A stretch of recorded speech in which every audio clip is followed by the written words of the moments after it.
Hello second semester students, आज का आपका टॉपिक है मेमोरी मैनेजमेंट कंसेप्ट। आप जो यूनिट पढ़ रहे हैं वो ऑपरेटिंग सिस्टम के फंक्शंस को एक्सप्लेन करती है। तो सबसे पहले आपने पढ़ा था प्रोसेस मैनेजमेंट और अभी आप स्टार्ट करेंगे मेमोरी मैनेजमेंट। कंप्यूटर का जो एक पार्ट है मेमोरी, वो सीपीयू के बाद उसका सबसे इम्पोर्टेंट पार्ट है या डिवाइस है, क्योंकि सीपीयू जो भी कार्य करता है उसके लिए डेटा तथा प्रोग्राम्स मेमोरी के द्वारा ही प्रदान किए जाते हैं। इसलिए मेमोरी को मैनेज करना भी ऑपरेटिंग सिस्टम की जिम्मेदारी है। अब मेमोरी को मैनेज करने की आवश्यकता क्यों है, या फिर क्या रिक्वायरमेंट है कि ऑपरेटिंग सिस्टम को मेमोरी को मैनेज करना पड़ता है। तो उसके लिए आपको ये समझना होगा कि कंप्यूटर के पास एक से अधिक मेमोरीज होती हैं और उसका कारण क्या है ये भी आप अच्छे से जानते हैं। सामान्यतः हम ये बोलते हैं कि कंप्यूटर के पास दो प्रकार की मेमोरी होती है, एक है सेकेंडरी मेमोरी और दूसरी है प्राइमरी मेमोरी। सेकेंडरी मेमोरी स्थायी मेमोरी है, परंतु इसका डिसएडवांटेज ये है कि ये बड़ी होने के कारण स्पीड में स्लो होती है। अर्थात अगर सीपीयू को इससे डेटा तथा प्रोग्राम्स लेने हैं तो ये बहुत स्लो स्पीड में डेटा तथा प्रोग्राम्स सीपीयू को या ऑपरेटिंग सिस्टम को उपलब्ध करा पाती है। इसलिए बीच में कोई एक ऐसी मेमोरी होना चाहिए जो ऑपरेटिंग सिस्टम के द्वारा कंट्रोल यूनिट या सीपीयू को तेजी से डेटा तथा प्रोग्राम्स उपलब्ध करा सके। तो उस कार्य के लिए प्राइमरी मेमोरी का उपयोग किया जाता है। तो इसका सीधा सा मतलब ये है कि सेकेंडरी मेमोरी में स्थायी रूप से जो डेटा तथा प्रोग्राम्स स्टोर होते हैं वो समय समय पर कहाँ शिफ्ट होते हैं, मेन मेमोरी में शिफ्ट होते हैं। तो यदि मेन मेमोरी छोटी है तो एक साथ सभी प्रोग्राम्स को तथा पूरे डेटा को अपने अंदर स्टोर करके नहीं रख सकती। अतः आवश्यकता पड़ने पर उन प्रोग्राम्स का कुछ हिस्सा या कुछ प्रोग्राम्स सेकेंडरी मेमोरी से मेन मेमोरी में ट्रांसफ़र होते हैं। तो वो ट्रांसफ़र किस तरीके से होंगे, कब कौन से प्रोग्राम्स ट्रांसफ़र होंगे, इन सब के लिए हमें मेन मेमोरी को मैनेज करवाना होता है। तो ये जो टॉपिक है आपका वो इसी मैनेजमेंट से संबंधित है।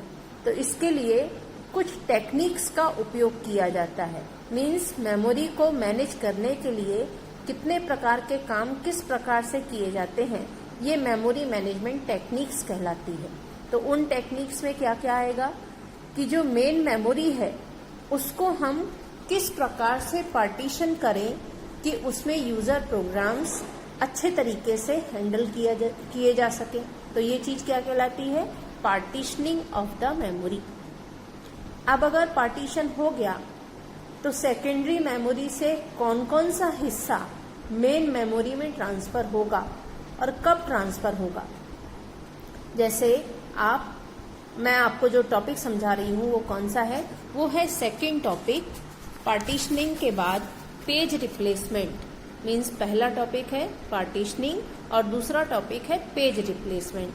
अब पेज रिप्लेसमेंट से क्या तात्पर्य है, तो इसको आप ऐसे समझिए कि एक बड़ा सा बॉक्स है, उसमें 1000 चीजें रखी हुई है, परंतु एक छोटा बॉक्स है उसमें 100 ही चीजें आ सकती है। तो यदि हम एक समय में उस बड़े बॉक्स से कोई सी भी 100 चीजें छोटे बॉक्स में डाल देंगे, फिर हमको जरूरत पड़ी कि कोई एक ऐसी चीज चाहिए जो बड़े बॉक्स में है लेकिन हम चाहते हैं कि वो छोटे बॉक्स में आ जाए, परंतु छोटे बॉक्स में जगह नहीं है, छोटा बॉक्स पूरा भरा हुआ है, 100 सामान या 100 चीजें उसमें आ सकती थी और पहले से ही 100 रखी हुई है। तो उन 100 चीजों में से कौन सी चीज हम वहां से हटाएं और उसकी जगह बड़े बॉक्स में से कोई दूसरी चीज लेके आए, ये चीज क्या कहलाती है, रिप्लेसमेंट कहलाती है। तो इसी प्रकार से सेकेंडरी मेमोरी में बहुत सारे प्रोग्राम्स तथा डेटा हैं, उनमें से कुछ प्रोग्राम्स तथा डेटा मेन मेमोरी में ट्रांसफर किए गए हैं, लेकिन यदि उसके अलावा किसी प्रोग्राम की सीपीयू को आवश्यकता होती है तो उसे हमें सेकेंडरी मेमोरी से मेन मेमोरी में ट्रांसफर करना पड़ता है।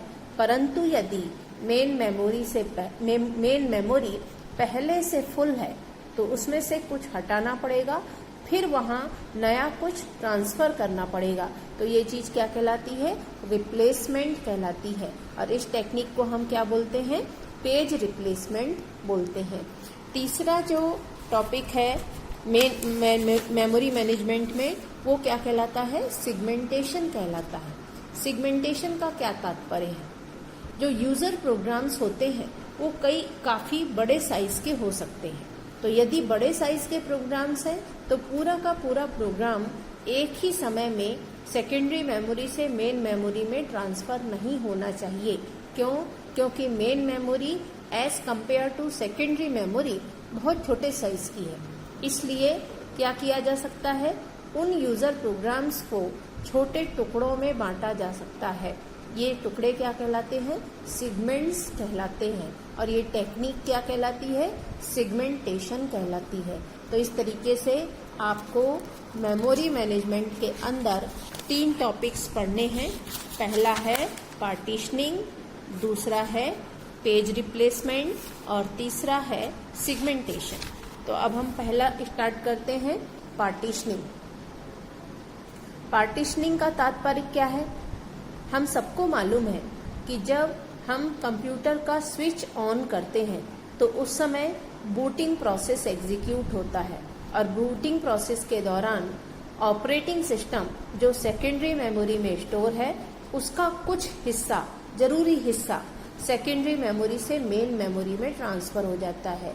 मीन्स मेन मेमोरी के एक हिस्से में ऑपरेटिंग सिस्टम ऑलरेडी लोड हो चुका होता है जब हम सिस्टम को ऑन करते हैं और वो वर्किंग कंडीशन में आता है। फिर जो बचा हुआ हिस्सा है उसमें यूजर के प्रोसेस स्टोर किए जाते हैं। तो इसलिए हमको मेन मेमोरी को पार्टीशन करने की जरूरत पड़ती है। पार्टीशन का मतलब क्या है? हिस्से। तो मेन मेमोरी जो पूरी कुछ बाइट्स या किलोबाइट्स, मेगाबाइट्स या गीगाबाइट्स को स्टोर करने की कैपेसिटी रखती है, उसके कुछ हिस्से में ऑपरेटिंग सिस्टम और बाकी के हिस्से में यूजर प्रोसेस स्टोर किए जाते हैं। तो ये चीज कहलाती है पार्टीशनिंग। अब पार्टीशनिंग कितने प्रकार की हो सकती है? तो एक है टेक्नोलॉजी, उसकी मेथड है उसका सिंगल पार्टीशन अलोकेशन और दूसरा है मल्टीपल पार्टीशन अलोकेशन। मीन्स एक तरीका ये हो सकता है कि ऑपरेटिंग सिस्टम को हम मेन मेमोरी के एक हिस्से में डाल दें और बाकी का जो बचा हुआ हिस्सा है उसको एक ही पार्टीशन में रहने दें और वहां सभी यूजर के प्रोसेस को लोड करें। फिर ऑपरेटिंग सिस्टम की ये जिम्मेदारी है कि एक यूजर का प्रोसेस दूसरे यूजर के प्रोसेस के साथ ओवरलैप ना हो। तो इस तरीके से हम एक ही पार्टीशन में सभी यूजर प्रोसेस को लोड कर रहे हैं। तो ये टेक्निक क्या हो गई? Single partition allocation. दूसरा है multiple partition allocation. Multiple partition allocation, multiple partition नाम से समझ आ रहा है कि ऑपरेटिंग सिस्टम को एक हिस्से में लोड करने के बाद मेमोरी का जो बचा हुआ हिस्सा है उसको छोटे छोटे हिस्सों में बांट दिया जाए। तो ये क्या हो जाएंगे? मल्टीपल पार्टीशंस हो जाएंगे। इन मल्टीपल पार्टीशंस के लिए हम 2 टेक्निक्स यूज कर सकते हैं। एक है फिक्स साइज पार्टीशन और दूसरी है variable size partition. Fix size partition means जो यूजर प्रोसेस के लिए उपलब्ध जगह है उसको निश्चित आकार के ब्लॉक्स में डिवाइड कर दिया जाए। तो ये सभी जो ब्लॉक्स होंगे वो सेम साइज के होंगे, इसलिए ये कैसा लोकेशन हुआ? Fix size partition. जैसे कि यहाँ डायग्राम में भी दिखाया गया है। यहाँ देखिए एक ऑपरेटिंग सिस्टम है एक हिस्से में और दूसरे हिस्से में P1, P2, P3 आदि अलग अलग पेजेस सेकेंडरी मेमोरी से मेन मेमोरी में ट्रांसफर हुए हैं। परंतु इन सभी पेज का साइज कितना है? 40 किलोबाइट का। मीन्स 40 KB के बहुत सारे पार्टीशंस मेन मेमोरी में बना दिए गए हैं। सभी का साइज सेम है। इसका मतलब ये पार्टीशन कैसा है? Fix size partition. दूसरा कंसेप्ट क्या है? वेरिएबल साइज पार्टीशन, कि ऑपरेटिंग सिस्टम को मेमोरी के लोअर पार्ट में या अपर पार्ट में स्टोर कर दिया, इसके बाद जो बचा हुआ हिस्सा है उसको सेकेंडरी मेमोरी से किस साइज का पेज आ रहा है उसके आधार पे पार्टीशन कर दिया। इसको मैं आपको एक एग्जाम्पल के थ्रू समझा देती हूँ। फिक्स साइज पार्टीशन को समझिए पहले। मान लीजिए मेमोरी की कैपेसिटी 1000 बाइट की है ना, और ऑपरेटिंग सिस्टम 400 बाइट का है। तो अब मेमोरी में कितना हिस्सा बचा? 600 बाइट। तो फिक्स साइज पार्टीशन में हम क्या कर सकते हैं? 100 बाइट के 6 पेजेस बना सकते हैं, 6 ब्लॉक्स बना सकते हैं, और इन 6 ब्लॉक्स में सेकेंडरी मेमोरी से आने वाले 6 पेज लोड हो सकते हैं। ठीक है, तो ये कैसा पार्टीशन हो गया? फिक्स साइज पार्टीशन, कि हर एक ब्लॉक का साइज कितना है? 100 बाइट्स का है। ठीक है, और बाकी का जो ऊपर वाला हिस्सा है 400 बाइट्स, वहाँ पे ऑपरेटिंग सिस्टम स्टोर किया गया है। तो ये है fix size partition. Variable size partition में कैसा होगा? ऑपरेटिंग सिस्टम को 400 बाइट्स मिल गई, परंतु रिमेनिंग 600 बाइट्स में सेकेंडरी मेमोरी की रिक्वायरमेंट के अनुसार सेगमेंट्स बनाए जाएंगे। उदाहरण के लिए मान लीजिए कोई प्रोसेस का पेज डाउनलोड होना है, सेकेंडरी मेमोरी से मेन मेमोरी में ट्रांसफर होना है और उसकी रिक्वायरमेंट कितनी है? 50 बाइट की है। तो मेन मेमोरी की 600 बाइट्स में से 50 बाइट का एक सेगमेंट बन जाएगा। ठीक है, फिर कोई दूसरा प्रोसेस आ रहा है, उसको 200 बाइट की रिक्वायरमेंट है। तो अब 50 बाइट चली गई थी 600 में से, तो कितनी बची थी? 550। अब 550 में से 200 बाइट दूसरे सेगमेंट के लिए अलोकेट हो जाएगी। तो आप यहाँ देख रहे हो कि एक सेगमेंट का साइज 50 बाइट है, दूसरे सेगमेंट का साइज 200 बाइट है। तो ये साइज कैसा है? अलग अलग है अकॉर्डिंग टू द रिक्वायरमेंट। तो ये कैसे साइज है? वेरिएबल साइज है। तो ये टेक्निक कौन सी हो गई? Variable size partition technique. अब यहाँ समझने वाली बात यह है कि मान लीजिए सभी अलग अलग साइज के पार्टीशंस बने और मेन मेमोरी फुल हो गई। अब इसके बाद अगर कोई और प्रोसेस आता है सेकेंडरी मेमोरी में से मेन मेमोरी में ट्रांसफर होने के लिए, तो उस समय मेन मेमोरी में कौन सी टेक्निक फॉलो की जाएगी? तो टेक्निक सिंपल है। ऑपरेटिंग सिस्टम चेक करेगा कि कौन सा पार्टीशन खाली है या खाली हो सकता है। तो और जो खाली पोर्शन है वो पर्टिकुलर नए प्रोसेस के लिए सूटेबल है या नहीं।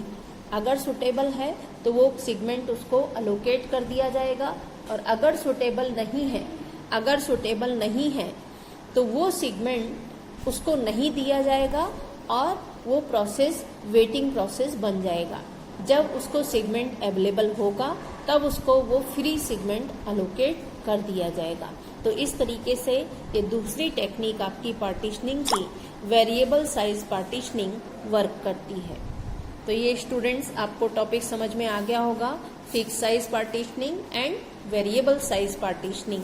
अब हम कल के टॉपिक में पढ़ेंगे कि पेज रिप्लेसमेंट से क्या तात्पर्य है और इसके लिए ऑपरेटिंग सिस्टम किस प्रकार कार्य कर सकता है। आज के लिए इतना ही। Thank you.